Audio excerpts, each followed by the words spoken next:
కుంభమేళాకు పోటెత్తిన భక్తులు, మహాశివరాత్రి సందర్భంగా బ్రహ్మ ముహూర్తం నుంచే పుణ్యస్నానాలు.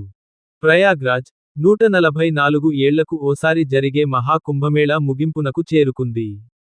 45 రోజులపాటు ఘనంగా కుంభమేళాను యూపీ ప్రభుత్వం నిర్వహించింది. నేడు మహాశివరాత్రి సందర్భంగా బుధవారం తెల్లవారుజాము నుంచే ఉత్తరప్రదేశ్, ప్రయాగ్రాజ్లోని త్రివేణి సంగమానికి భక్తులు భారీ సంఖ్యలో తరలివచ్చారు. ఇప్పటివరకు దాదాపు 65 కోట్ల మంది త్రివేణి సంగమంలో పుణ్యస్నానాలు ఆచరించారు. నేడు పవిత్రమైన శివరాత్రి కావడం, కుంభమేళా సైతం ముగియనుండటంతో ఆఖరి పుణ్యస్నానాల కోసం భక్తులు త్రివేణి సంగమానికి పోటెత్తారు.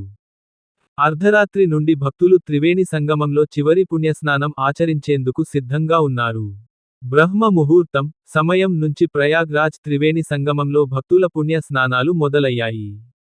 మహాకుంభ చివరి రోజున భక్తులు పుణ్యస్నానాలు ఆచరిస్తున్న డ్రోన్ విజువల్స్ ప్రభుత్వం షూట్ చేసింది. మరోవైపు త్రివేణి సంగమంలో స్నానాలు ఆచరిస్తున్న భక్తులపై హెలికాప్టర్ల నుంచి పూల వర్షం కురిపించారు. ఇటీవల పలుమార్లు ముఖ్యమైన రోజులలో భక్తులపై పూల వర్షం కురిపించారు అధికారులు.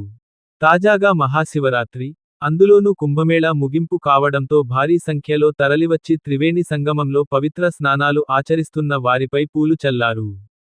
మహాశివరాత్రి సందర్భంగా మహాకుంభమేళాలో చివరి పవిత్ర స్నానం చేయడానికి అర్ధరాత్రి నుండి భక్తులు త్రివేణి సంగమానికి చేరుకుంటున్నారు. యూపీ ప్రభుత్వం చర్యలతో ఈ ఇబ్బంది జరగకుండా కుంభమేళా ముగుస్తుంది.